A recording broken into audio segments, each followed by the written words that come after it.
Hello, everybody. Just so you know, you can actually join me for an episode on this podcast by going to ajconsultingcompany.com. This is a unique podcast where I work hard to give you pristine audio quality and create the #1 DNA podcast in the world. You can also choose to do, of course, a confidential DNA analysis over at ajconsultingcompany.com. All you need is your 23andMe data. So I hope you check it out. Now, a little bit about me. I am a Mayo Clinic scientist. I obviously run AJ Consulting Company. I'm an author. I also have 2 YouTube channels. One is called Anthony J Cast, where I focus on scientific content. And the other channel is called Anthony J Family Cast, where I literally cast fishing lines and I film various outdoor adventures, mostly adventures of my kids. Anyway, so today I talked to Vincent, who is a firefighter from Canada. So being he's Canadian, the sound quality is not as good because I had to use Skype to record. But still, we had a fascinating conversation. Particularly at the end, he brought up his allergies and how he's effectively eliminated his allergies by improving his breathing, which is really fascinating. I have had the same experience. I've actually eliminated my allergies. I used to have the worst allergies. And this guy had the same issue. He had the worst allergies, and he's completely eliminated them, basically. So just for that perspective, it's worth listening to. But overall, the conversation was also really interesting. So a lot of interesting things here. I hope you enjoy.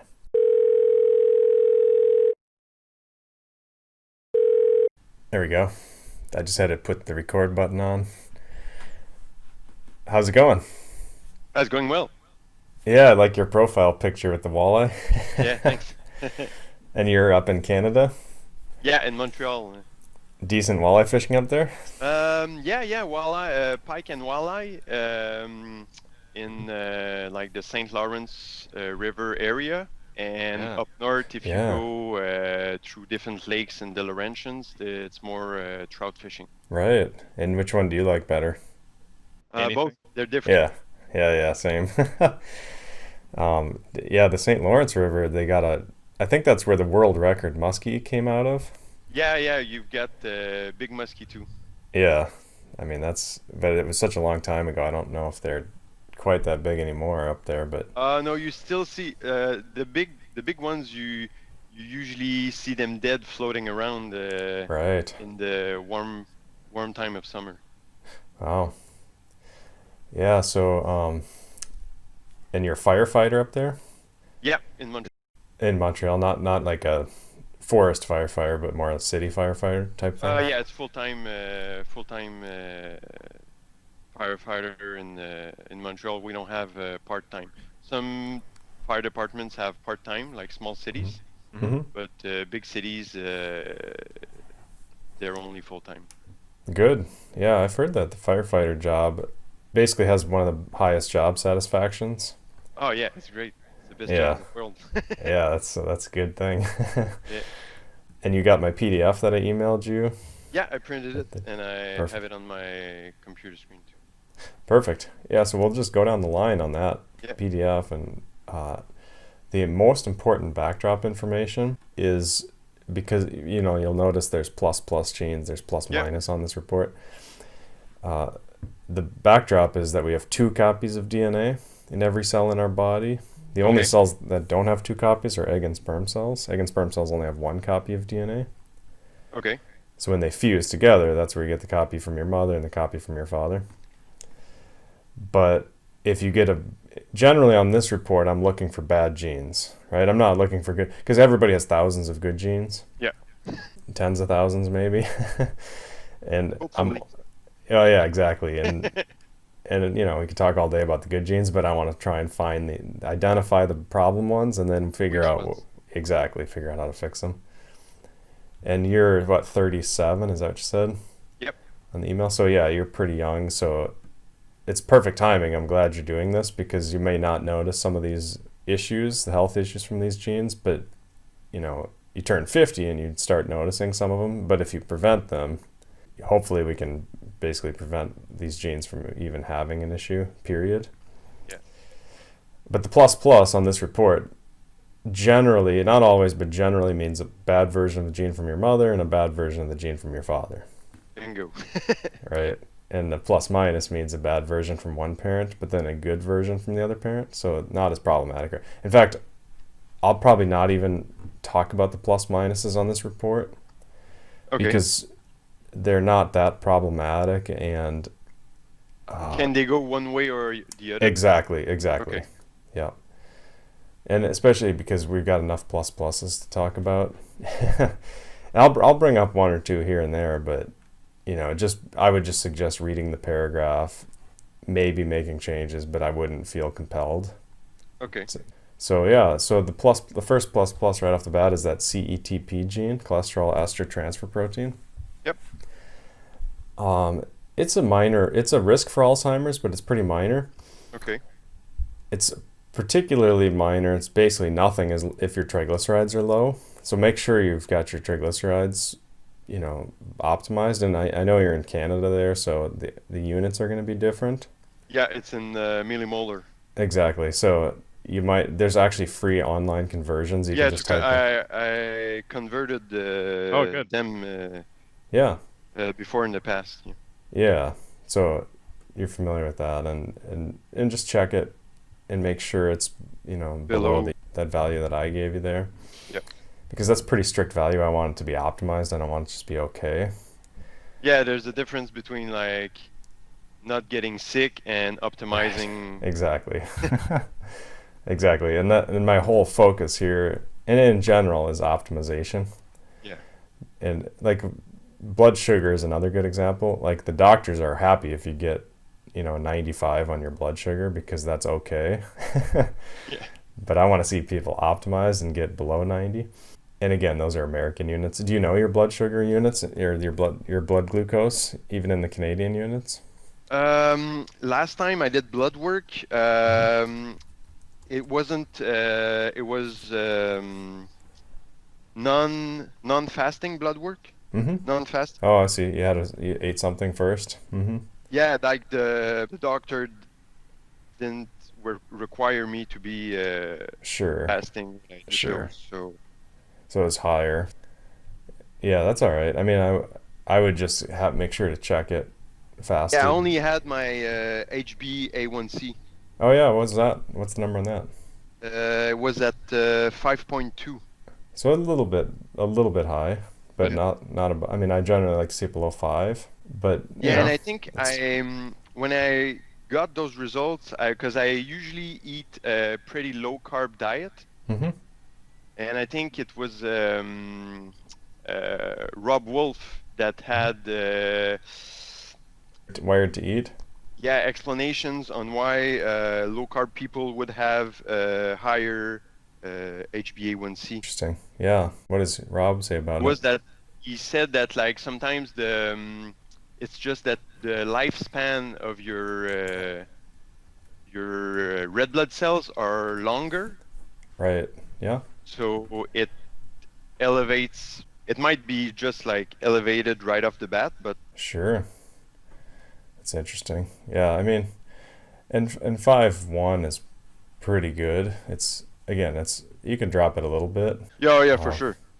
Yeah, they call it adaptive glucose sparing. Usually is what I've heard about, where basically your body spares glucose. It really holds on to sugar. Okay. Because you have less of it. Yeah. But more often than not, people that think they have adaptive glucose sparing, they actually just have higher blood sugar. And again, yours is almost optimized already, right? Like so you're pretty close. You might have gone in the next day and found it 4.9. It bounces around a little bit. Most people don't realize that. They take a blood test once every 6 months, and certain aspects of the blood test, they definitely have a lot of quote unquote plus minus. Where it's like 4.9, 4.8, 5.2, like, so that would be a 5 plus or minus 3. Anyway, so that's important information. But yeah, the triglycerides I'd pay attention to, make sure they're optimized. You're doing cardio, right? You do some training. Yeah, almost like 5 to 6 days a week. So yeah, so you're probably really good with your triglycerides. And intermittent fasting I like as well for you, particularly if you stop training in the morning. I know you're eating breakfast in the morning, it sounds like, on your email. Yeah, I played with intermittent fasting in the past, and I sometimes do like, right now it's more extended fasts. Oh, okay. Like I'll do a 3-day once a trimester, maybe. Yep. That's pretty close to what I do. Yeah. So that's good. How come you don't do it on a consistent basis? Why would you do it that way? Versus like, let's say a 16-8. Exactly.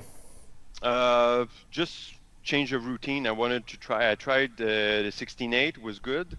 And now I'm eating like the same diet for breakfast, lunch, and out of convenience. And it's usually a small breakfast, like rice and beans with vegetables and let's say 2 eggs. And it gives me a bit more energy for training. Right, you're training every day. Yeah. Because I usually like eat breakfast and train 2 hours after. Sure. Yeah, that's good. Yeah. Yeah. If you're doing the training, that sounds great. I mean, if you stop the training, I would go into intermittent fasting mode where I would not eat. Oh no, for sure. The days days I don't train, I usually don't eat breakfast. Oh, rock on. Okay, so yeah. I mean, your body does really well with carbs compared to most people. And you probably notice that. Like you don't get a lot of fatigue from carbs, right? No, usually not. Yeah, because you've got good genes. You know, that next section, it's relating to carbs and how your brain deals with carbs, and it's really good. There's nothing there, right? Meaning you've got good genes in that section. And I usually notice the difference because at the firehouse, the diet tends to lean more to the standard American. And so that's why I try to control what I eat at home. Right. Otherwise you get hungry and give in. Yeah. Yeah. Oh, that's good. And you know, like we'll talk about risk genes for diabetes later, but your body does pretty well with carbs compared to most people. But I still like intermittent fasting if you're not training. I like what you're doing. The one anxiety gene you have, TPH2, pretty common gene. Okay. It's a serotonin transporter. So as long as your gut health is good, then you're fine here generally, because 90% of your serotonin is made in your gut and then it gets transported up into your brain. And this is one of those transporters. So again, 60% of people have the plus in this gene, so it's not like something that needs to be addressed immediately. Just make sure your gut is healthy. If you really struggle with anxiety, I mean, there's some options there in that paragraph, but it doesn't sound like it's a big issue with you, and I wouldn't worry about it if it's not. Good. Caffeine, you burn caffeine super fast. You probably noticed that, right? Yeah, I can have caffeine late in the day, and I try to avoid it still, but right. Even like, especially at work, if I need to pick me up at like 4 or 5 right. In the evening, it doesn't like affect me really much. Yeah, I'm not surprised. I mean, and it's a good pre-workout if your body managed caffeine really well. It helps your body take up glucose into your muscle cells. Yeah, I don't know why I tolerate much better caffeine from coffee than, let's say, caffeine from a pre-workout. Yeah, sure. I mean, you don't have to get it as a pre-workout supplement. Just drink coffee. Yeah.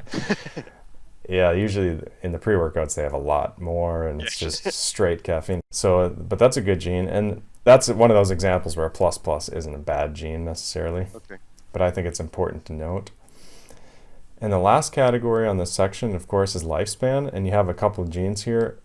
And the MYNN I'm not really worried about because you're probably getting enough zinc in your diet, and it's plus minus. But the plus SIRT1 is an important gene. It's called sirtuin. So okay. SIRT1 is an abbreviation for sirtuin. Yep. And having more sirtuin is associated with longer lifespan, and having less sirtuin is linked to less lifespan. Okay. And your body makes less sirtuin, right? Plus gene. Yeah. But it's pretty easy to fix, thankfully. There's a lot of different supplements that increase sirtuin, so I would look into that. Yep. But one example is resveratrol. There's a guy named David Sinclair at Harvard. He's going around the country talking about resveratrol, telling everybody to get on it.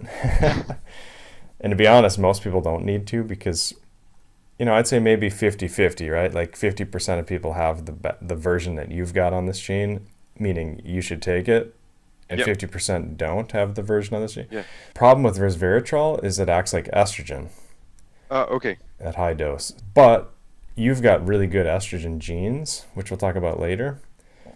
But even so, you could take resveratrol. You did have 1++ estrogen gene, and that's probably enough to say, well, I would avoid the resveratrol and take the proanthocyanidins. Although what's interesting is there's a lot of things that increase sirtuin, and one of them is called apigenin, and you take apigenin, right? Yeah, I included it in my night cocktail.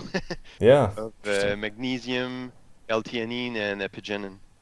Yeah. Did you notice any difference? Probably not, right? Yep. Yeah. I mean, you're not going to feel different with some of these like resveratrol, proanthocyanins, apigenin type things. The interesting thing about apigenin, that one is also protective against prostate cancer. Okay. It does act like estrogen a little bit, just like resveratrol, just so you know. Yeah. So be careful. Like if you feel like you're getting any estrogen symptoms, I would stop taking that one and switch over to proanthocyanidins. But the unique thing about apigenin, so testosterone, when you have testosterone in your body, there's one receptor. It's called the androgen receptor. So it binds the androgen receptor and has an impact. But with estrogen, there's actually two receptors that pick it up. One's called estrogen receptor alpha, and the other one's estrogen receptor beta. Yep. So the thing about alpha is it increases risk for prostate cancer in men and breast cancer in women, and there's a lot of other health problems if you're activating the alpha receptor. If you're switching that one on. It's almost like two light switches, right? And if you're flipping on the alpha one, lots of problems. If you're flipping on the beta one, the beta receptor, there's actually a lot of protective things that happen. It's protective against prostate cancer, protective against breast cancer. So beta is great, right? Yeah. And apigenin, it specifically flips on that beta receptor. It activates beta, not alpha. So it is a good supplement in that perspective, but it is still activating an estrogen receptor, meaning it's acting like estrogen. Yep. So it's potentially acting like estrogen in a good way, but it's, some people, it's too much. It's too much because estrogen. of their other genes. Exactly. So just be aware of that. Yeah. But I think that's a perfectly fine alternative if you want to stay with that, or you can switch to proanthocyanins. Well, usually I switch on and off when I try like a new supplement. I'll keep the rest the same, and just like right now I stopped apigenin, and I might go back like in a month or something else. I like that. Yeah, I like that too because it keeps your receptors more active. Yeah. If you just take the same thing over and over and over, your body numbs to it a little bit. So that's good. But make sure you're taking something for sirtuin. And again, there's a lot of people that study sirtuin because it is such an important gene for lifespan extension. And so you can basically just Google like supplements that increase sirtuin, and you'll find, you'll probably find 20 of them. Make sure the research is good behind them because a lot of people just make stuff up on these web pages. So is there like a dose or concentration of resveratrol that I should stay away from? Not necessarily, not in your case. Okay. Yeah. I mean, you do have to take quite a bit to increase sirtuin. And so the amount that increases sirtuin is going to act like estrogen. Okay. So it's kind of one of these catch-22s. But again, I think your body can manage it really well. So, just something to be aware of. I wouldn't worry about it. Good. And if you had terrible estrogen genes, I would just say straight up avoid it. But again, I think you're fine. And then, did you have any questions on the brain section? It's pretty good genes there. Yeah, no. So then... I never had, like, really problems with that. Right. I had, like, gut issue. When I was younger, I had really bad acne. And I was on antibiotics and Accutane, but since then, like I've changed. I did a complete 180 on the way I eat and stuff, and a lot of those problems went away. Yeah, that's good. Yeah, we'll definitely talk about the gut in the diet section, which is this section, because you have a lot of genes. I feel like that's one of your weakest spots. Yeah.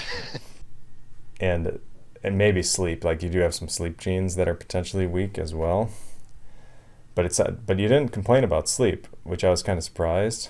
I mean, I'm glad. Yeah, it's probably because I already like I try to manage stress in a pretty like strict way because of my job, and I'm able to switch from being like awake to asleep better I started doing breath work, and it's helped me a lot to manage that.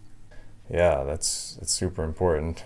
And also some other ideas on the sleep section. I mean, yeah. And like I say, sometimes as you age, it becomes more apparent, and then you have to be more specific to your genetics. In the diet section, before we get to the gut, I mean, you have a couple of diabetes risk genes, but everybody does. Okay. And so I generally tell people that humans just aren't built to eat lots of carbs, right? Like nobody is. Every once in a while I find somebody with no gene issues in this whole section. On the other hand, sometimes I find people where they have loads of genes. They just have gene after gene after gene issues, and of course it just runs rampant in their family. They have all kinds of diabetes in their extended family and things. You're more you don't have that many genes here, right? You've got a couple, and usually if you're just exercising and getting zinc, you're fine. Okay. So, I mean, that HEX gene is probably the most substantial. That's HHEX, and that's a 3-fold higher risk for diabetes type 2 if you're eating a standard American diet, of course. But that's a gene that's related to nitric oxide production in your pancreas. Okay. Pancreas is the organ that makes insulin. So generally, exercising is just the best way to increase nitric oxide. You're doing that. I'm not worried about it. It's pretty manageable. And if you're not exercising, there are supplements like citrulline that increase nitric oxide, but exercise is always the best. So it is really important for you to continue exercising. Yep. And the zinc, again, take zinc. It's pretty much that simple, or make sure you're getting it in your food. You're probably getting it in your diet, but just make sure. In terms of intermittent fasting, you have a couple genes, which isn't that many. Some people have a lot of genes that really push for intermittent fasting. It's just below MC4R, ADIPOQ, the next two genes. Yep. So those ones, like I mentioned in the paragraph, intermittent fasting is important. But MC4R, that's a really common gene. It's basically like 90% of people have that version of that gene. So it's almost like everybody should be doing intermittent fasting. And again, training is the only thing that changes that equation, because if you're training, I see the benefits in eating first, Yeah, and I usually even if I'm not intermittent fasting right now, because of the kids, we usually have dinner at 5:30, and I don't eat until 6 or 7 the next day, next morning. So good. Yeah, that's huge. Most people don't realize too that eating a snack in the evening, that's one of the best ways to destroy your sleep cycles. Oh yeah, I never snack in the evening. Did you say you have an Oura ring? Do you track your sleep? No. Okay. I'm just curious. So that's huge. Just avoiding eating in the evenings. But yeah, you might have to get more aggressive with intermittent fasting if you train less. Or actually, I'm sure you will if you start training less. But as long as you keep your training protocol up, that sounds like a good long-term strategy to me. And you don't have a lot of these obesity genes that most people have. To be honest, adiponectin is a pretty common gene as well. So these are really, really common genes that you've got. The ADIPOQ. And the MC4R, exactly. It's basically almost everybody has those versions, so they're not that concerning. They're just, it's worth noting if you don't have those versions, because then you can really eat a lot more frequently than most people. Metformin, have you ever heard of metformin? Yes. Yeah, a lot of people take it now for lifespan extension. And you're a higher responder to it. You've got two genes that give you a high response. So that's a real benefit. If your blood sugar is above 90, again, American units, Yep. or if it's above 5, I suppose, with your millimolars. And if your hemoglobin A1C keeps coming up above 5, I would just take metformin, or at least try it. Yeah. And it's tricky to convince the doctors. I think in Yeah. Canada, in your province, you have to get a prescription for it, right? Yeah, we have to get a prescription for anything. Like you can't have blood work done without a prescription. Yeah. So that's why, and it's pretty expensive. So right. both combined makes it harder to like know some of the blood markers. Yeah. Right. Yeah, I know what you mean. Yeah, it's tricky to convince a doctor if your blood sugar is okay, you know. Okay, yeah. Doesn't even have to be good. It just has to be kind of average or okay. Then they don't want to give you metformin. Usually if you tell them, I've read the research on lifespan extension and metformin. Yeah. And I would like a prescription. They usually would give it to you. And in Canada, all bets are off, though. I don't know. In America, they're supposed to give it to you. That's the bad side of like a public health system. Right. They're more after like keeping you out of danger than optimizing. Exactly. Yeah, and saving money. It's all they have so many biostatisticians. They hire these guys that are basically mathematicians, and they just crunch numbers and say, well, caffeine increases your risk for this, but it decreases your risk for that, so that's okay.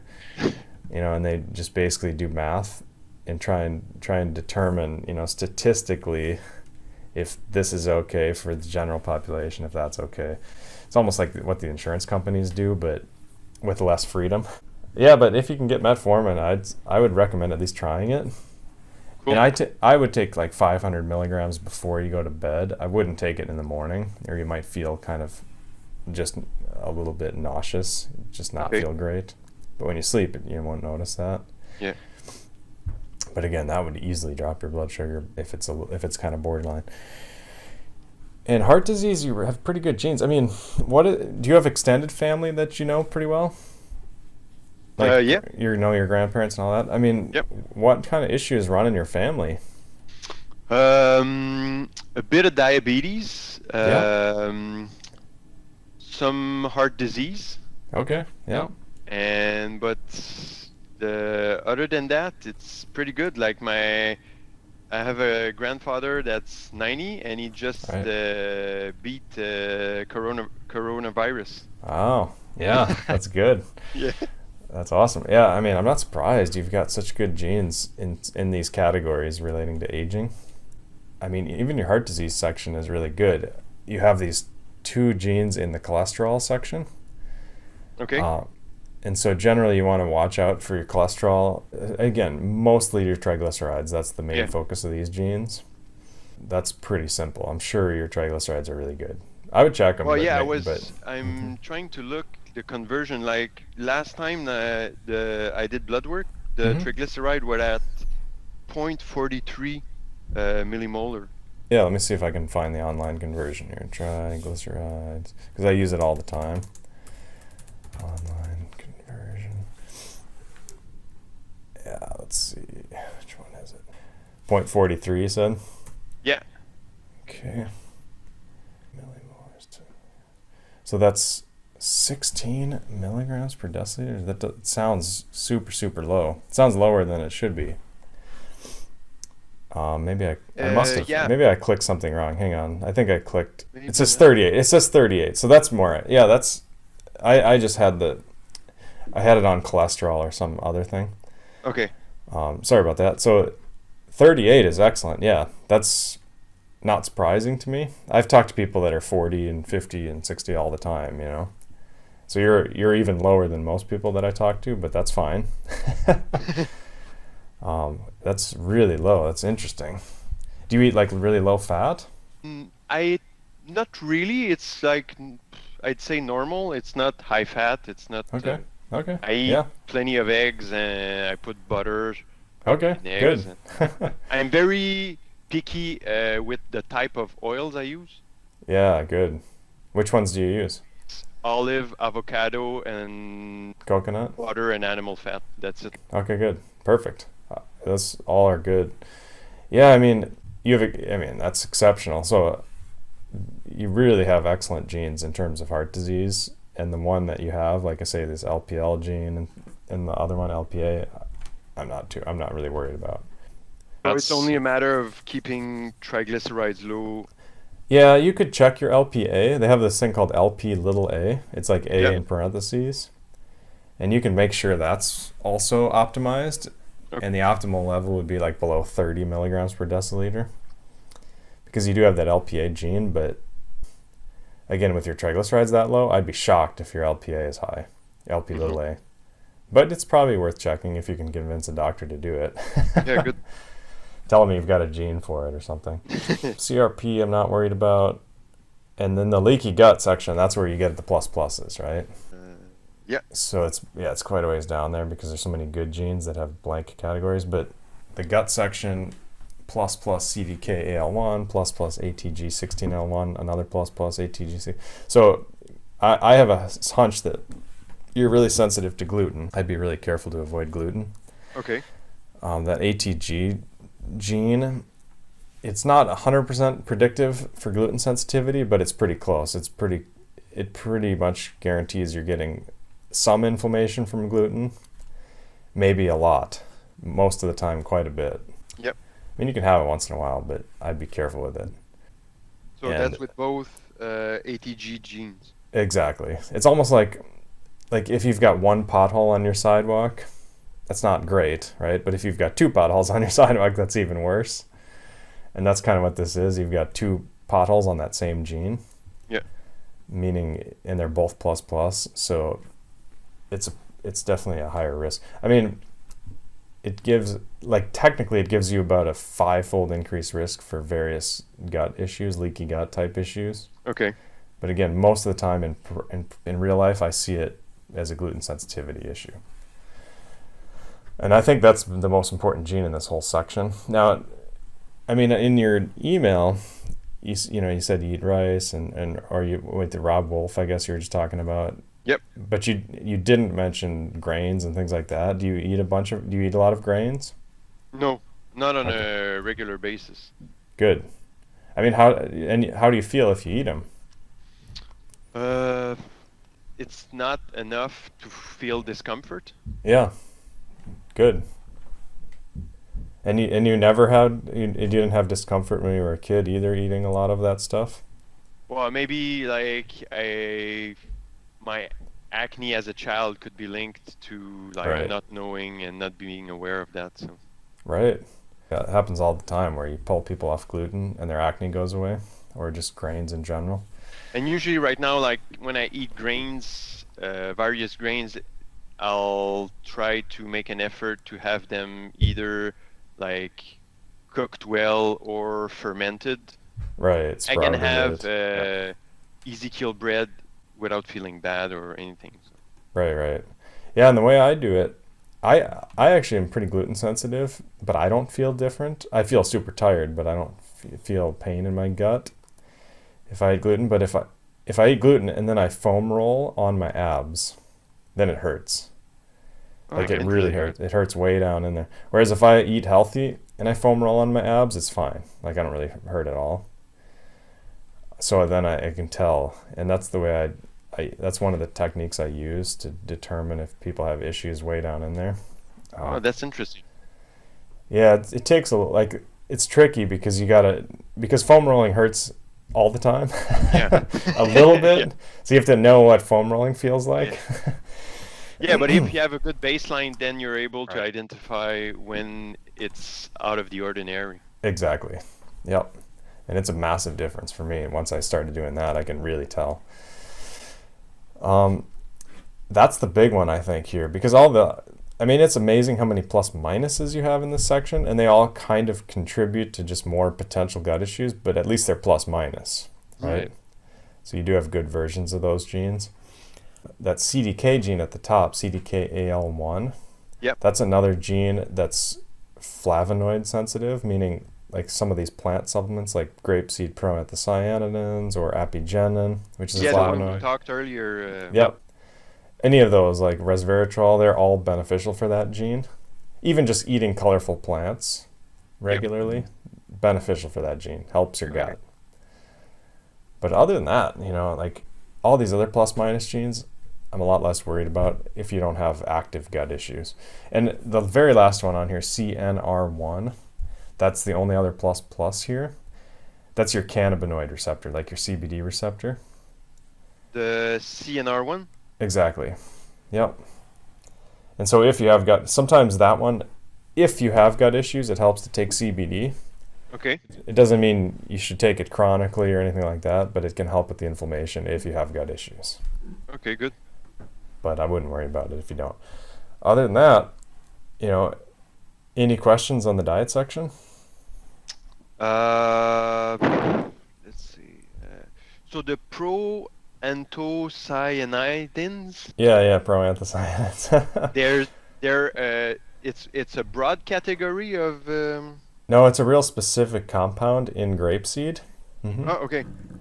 Yeah, and it's amazing the health benefits with those proanthocyanins, but nobody talks about them because the word is so hard to pronounce. I think that's honestly what it is. Okay.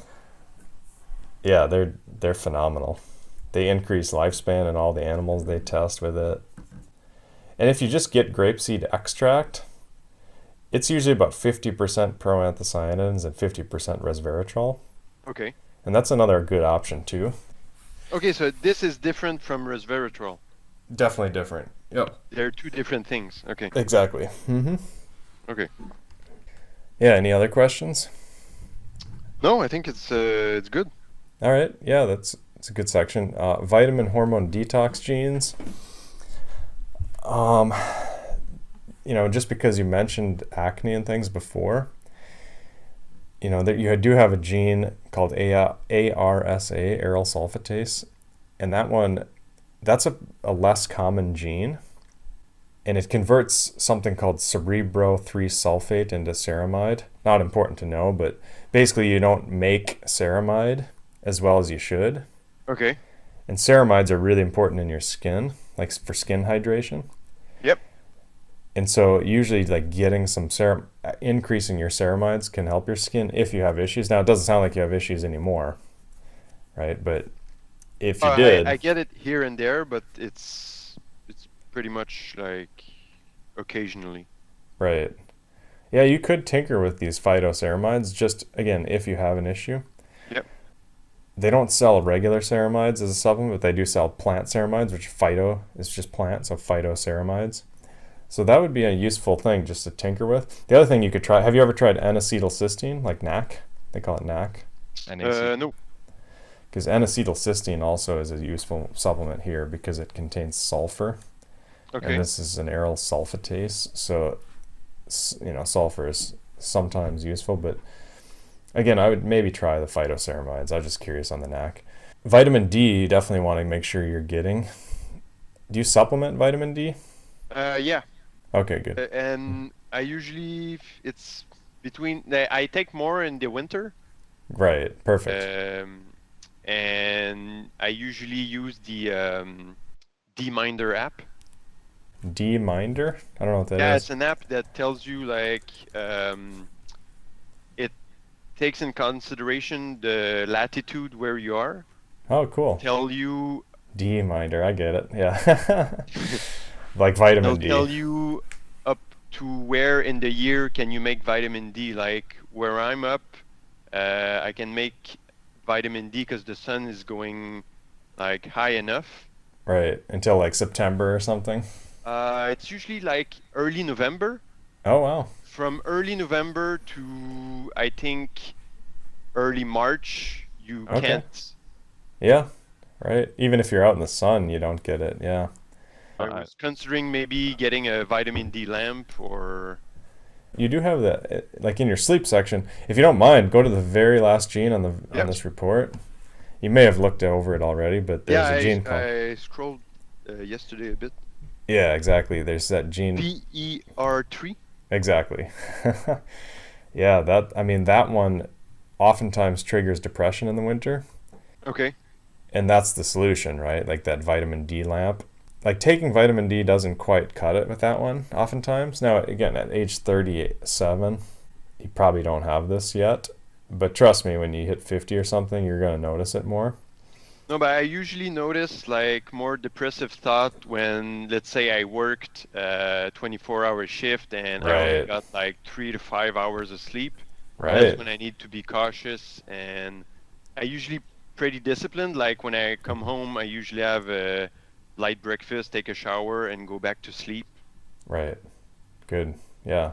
Yeah. So, I mean, all of that is a good thing to consider. I mean, you're pretty far south in Canada, but it's definitely not far enough to get that vitamin D in the winter. Yeah. But yeah, I would just keep doing what you're doing. I mean, make sure you're taking it in the winter, getting sunshine in the summer, or taking it in the summer. I mean, if you do get some of that depression issues, they have these lamps called SAD lamps, like seasonal affective disorder lamps. They're just blue light. I'm not a fan of those because they don't increase your vitamin D. But the actual vitamin D lamps that have UV, I am a fan of. Like but they're dangerous for your one. eyes. Exactly. The Spurdy is the one I have, yeah. And it's expensive. That's the problem with it. It's $500 for a lamp. But it does work. I mean, I have it. I've tested it. But it's like the same price as just getting an airplane ticket and going to Florida. My airplane tickets might get more expensive now. Well, in Canada, it's going to be more too. So there's a lot of other things to consider. But yeah, just keep in mind you've got that bad combo of genes in relating to sunshine and the seasons. But it sounds like you've got it under control. And is there a big difference between like vitamin D in supplement form versus like sunshine? No, not a huge difference. No. Okay. The thing about the sunshine, there's definitely other, like scientists, they like to pretend like they've got it all under control and they know everything. There's really a lot of unknowns. Yeah. Most of the science is centered around diseases and understanding problems, and as opposed to benefits. Exactly. So sunshine is clearly beneficial, but nobody's out there. I mean, nobody, but there's always a few people here and there, but there's not a lot of people studying. I mean, you've seen it with the coronavirus, right? There's thousands of people now studying coronavirus. Yeah. All across the world, and it's just a giant mess in terms of like what we know about it. And that's with thousands of people, right? Just imagine if you only have like 2 or 3 people studying something. Yeah. And that's what I the always case with thought sunshine. like with vitamin, like sunshine, it's always a question of risk versus benefits. True, except only if you get sunburn. Yeah. If you don't get sunburn, I don't really think there is a risk.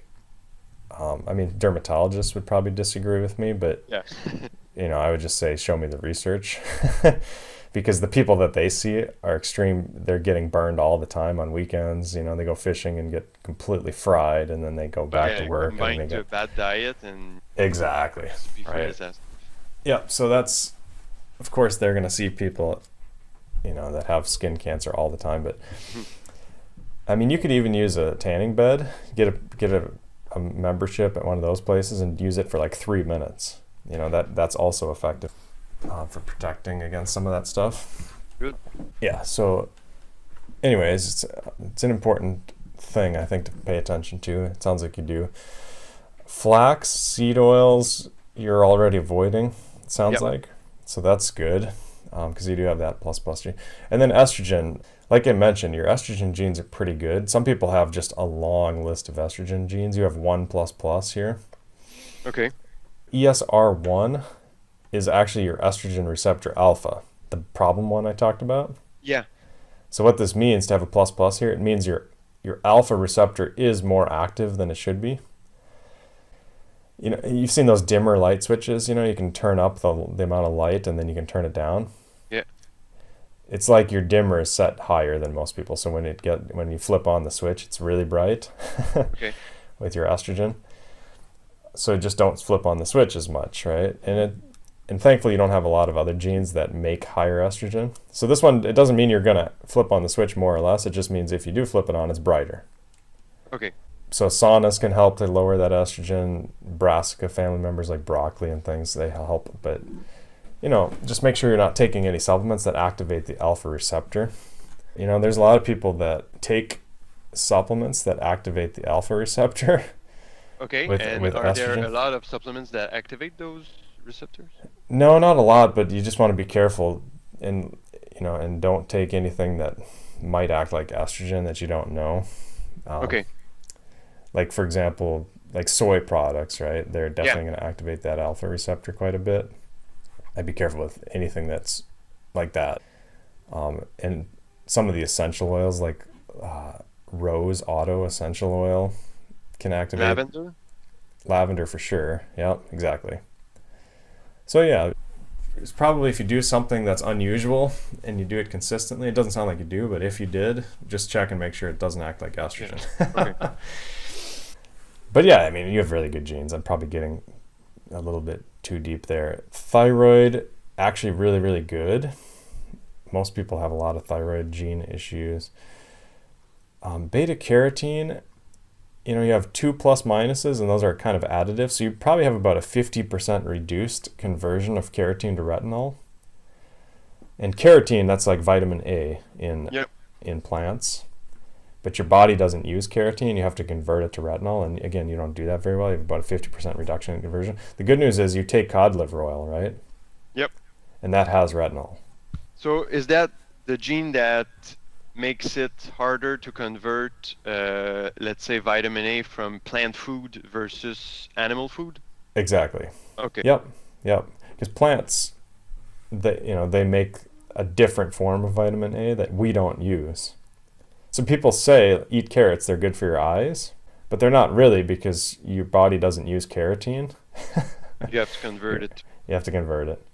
And if you don't convert it very well, they're not really doing anything for your eyes, you know what I mean? Yeah, I supplement with cod liver oil, and I usually eat 4 or 8 ounces of beef liver per week. So. Oh, wow. Excellent. Yeah, you're really hitting a home run.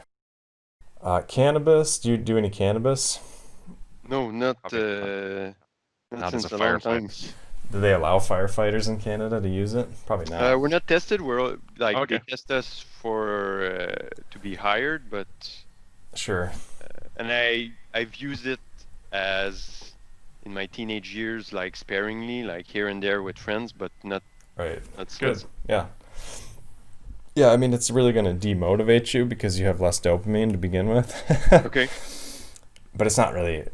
If you're not doing it, I wouldn't worry about it. And then the B9 section, a couple plus minuses. I mean, you're eating leafy greens, right? Yep. So I don't even think you need to supplement anything there. There's no plus plus. And then the vitamin E, this one is interesting because it's not that rare, but that GSTP1 gene, it basically triggers inflammation if you get the fake version of vitamin E. It's called tocopherol. So the thing with this one is it's less about what you should eat and more about what you should avoid. Make sure you're not getting the vitamin E, the fake stuff,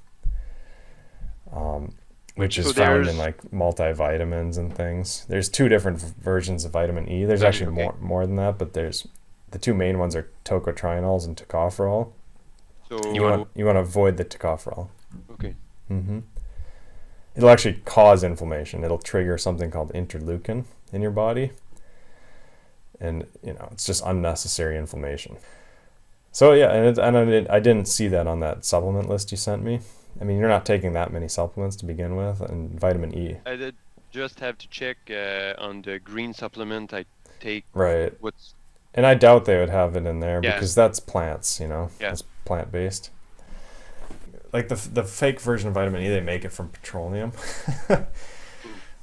right? So it's not going to be in one of those plant powder supplements. Any questions on that detox section? I mean, there's more genes there, but there was the like the BCHE gene. Yeah, the nightshades. Mm-hmm. Yeah. Do I have to be really careful with like nightshades or? No, only if you have issues, if you feel like you've got food sensitivities and you can't quite nail it down. And these includes like the list like caffeine, ginkgo, pepper, PMG. Yeah, because you break those down slower. So they accumulate more? Yeah, exactly. But if you don't feel like you have issues, again, it's a plus minus. Yeah. So you're probably not going to notice that big of an impact because, again, you do have the good version of the gene there for you. But, it's worth like I say, if you do have food sensitivities, I would pay attention to that gene because it's not that common to have even the plus minus is not that common. Mm-hmm. So eliminating them for a while and then coming back on them, like tomatoes or peppers, things like that you eat all the time. Yeah. If you do eat them all the time, it's good to try and go off and then come back on just to see if you notice a difference. But again, with plus minus, I doubt you do, because you don't have any gut issues right now. Okay. It doesn't sound like. Yeah. Anything else? No, I think it's fine. All right, good. So the gym section is the next section.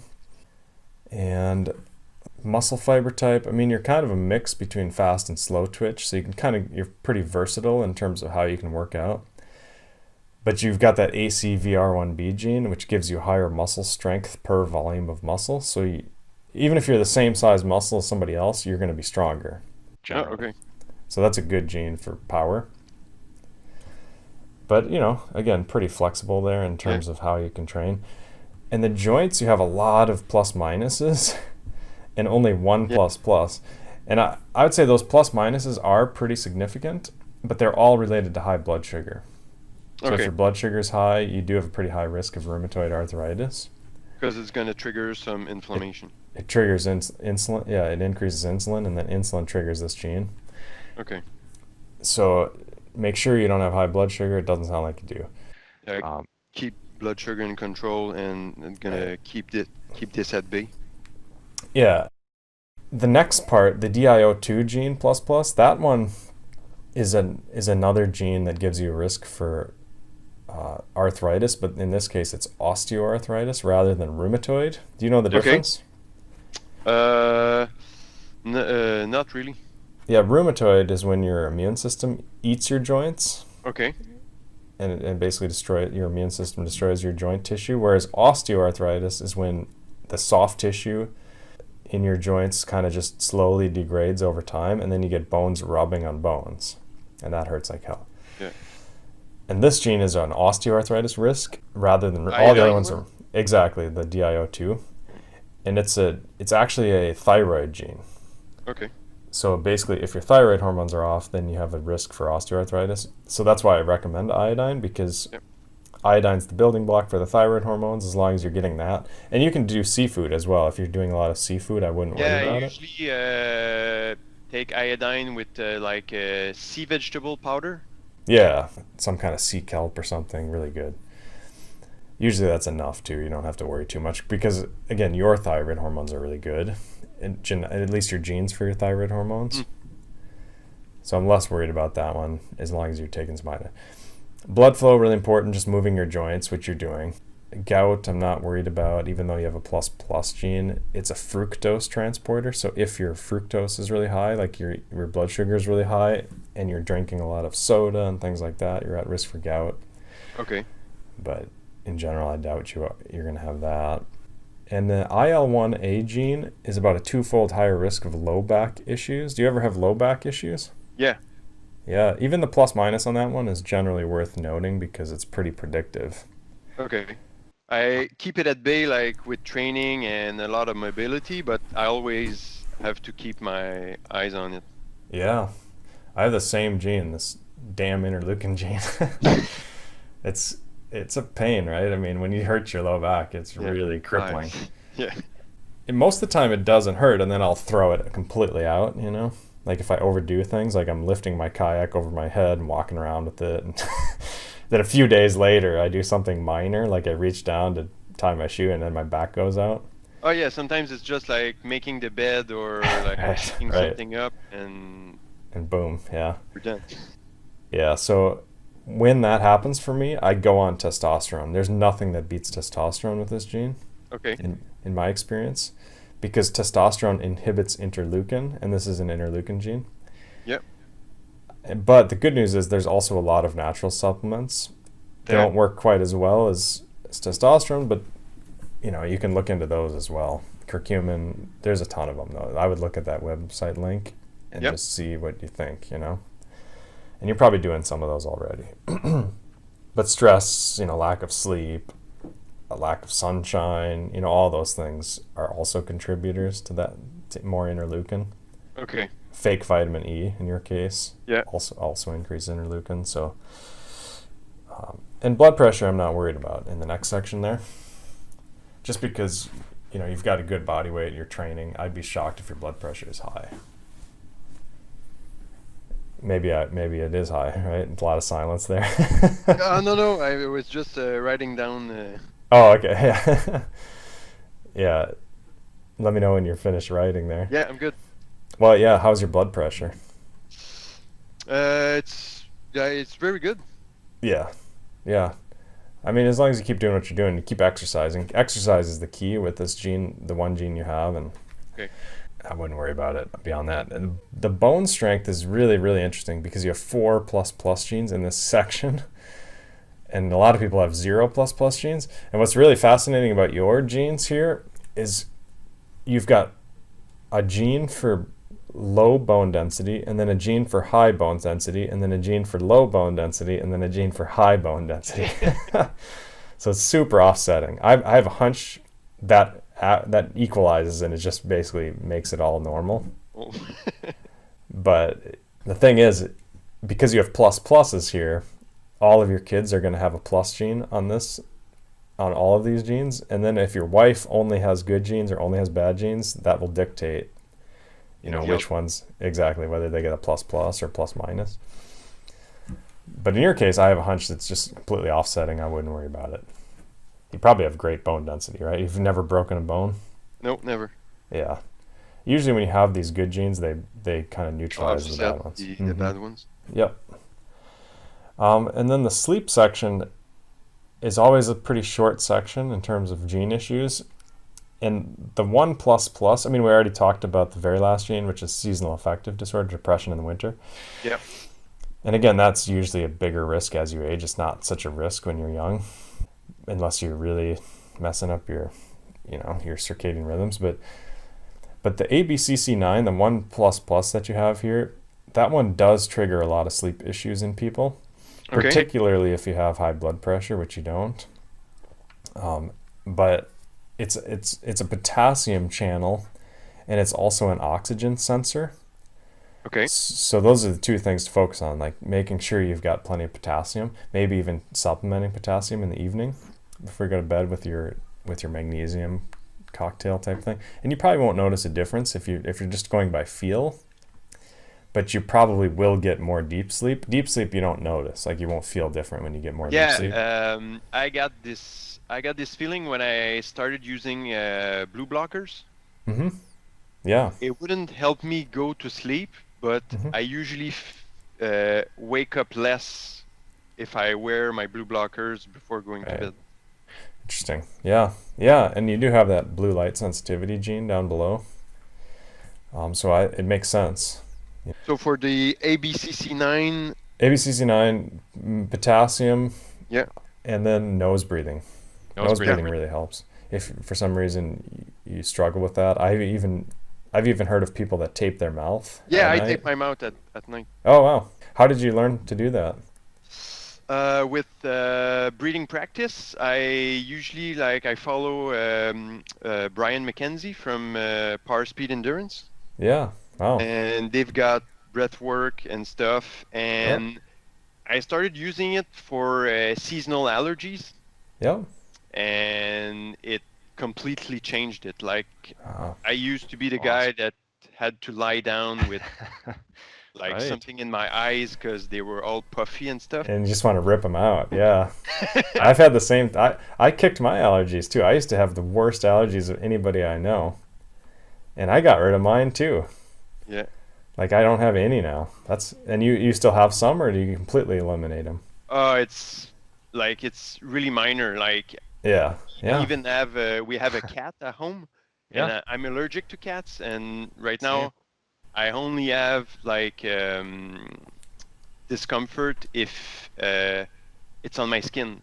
I get skin rashes, but I don't get breathing discomfort. Yeah, good for you. That's a super, super good story. It's so rare to hear, most of the time when people get allergies, that's it. For the rest of their life, they've got allergies, and they don't realize you can do something about it.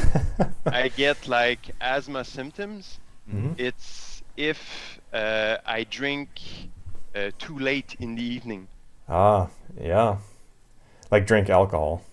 Yeah, if I drink alcohol, let's say like past 8 o'clock. Sure. And I go to sleep, it's usually during the night I'll wake up like wheezing, and even so, like, because our bedroom door is always closed, so the cat doesn't come in the bedroom, but I'll still get like asthma symptoms. So I just tinkered with it and noticed that if I consumed like 1 or 2 glasses of wine but stopped before 8 o'clock for a certain time, I wouldn't get those symptoms. Oh, that's interesting. Yeah, I mean, this gene, because it's an oxygen sensor. The ABCC9? Exactly. Yep. Of course, when you're mouth breathing, you're dumping CO2 a lot faster. A lot, yeah. And so one of the beauties of breathing through your nose is you train your body to properly regulate your CO2. So that way when you're sprinting or something where you really need to get rid of CO2, then you can actually tap into that. And that's for sure, yeah. I noticed a big difference between like my capacity to handle stress also. Yeah, that's phenomenal. I mean, for me, it was more about the keto. Like, for me, I did a 3-day fast where I did nothing but water and electrolytes. Yeah. And my allergies were gone after that. Oh, that's good. But again, my genetics are completely different. I'm a super high responder to keto. But yeah, that's an interesting story, and I'm glad you have that experience because a lot of people can learn from that. Yeah. And again, mouth taping, it sounds really silly and it looks really silly, but if you struggle to keep your mouth closed when you sleep, it's a great technique. It's just it's a question of like creating the habit and. Right, and then you can usually get off of it. Oh yeah, and like let's say when I'm not home or anything, I don't tape. Yep. It'll usually wake me up if I start mouth breathing during the night. Yeah. Wow, that's good. Yeah, so that's you're doing really great with that gene. The WWC1 gene is a pretty common plus. About 50% of people have it. Okay. Depending on national, like certain nationalities, only 1% of people have it. But like I'm talking to somebody from China this evening, and it's totally different. But WWC1, if you get poor sleep, you have about 25% less memory recall. But it doesn't give you poor sleep. It just means if you do get poor sleep, you have less cognitive performance. Yeah. So I'm not worried about that gene necessarily. Although nicotine can boost that gene. So you can always try that if you really want to. Yeah, I've tried it in the past. Like nicotine gum or something, or cigars. Lozenges, like mint lozenges. Right. Yeah. Yeah, you definitely notice. At least most people will definitely notice like a boost. I used it before, like we do a big training or at the firehouse, and I retain information much more. Right. Oh yeah. Yeah, you just don't want to get addicted to it. No. But yeah, I mean, so that's all good. And the other, like I say, you're maybe more of a night owl in terms of your genetics, but that's just a plus minus. Okay. So it's tricky because it's hard to train your body to wake up early, in your case, but maybe you have just from the culture because most people do that. I don't know. I mean, do you stay up later? No, I'm usually an early riser. Okay, yeah. So that forces me to go to bed early because I know that no matter what, I'll get up early. So sure. go to bed late, I'm screwed. Right, exactly. So that's the thing is like most people's jobs don't allow them to stay up late. And again, if it was a plus, I would really encourage you to figure out ways to trick your brain into thinking that it's really. I think that's why those blue blockers help you because number one, you have a blue light sensitivity gene.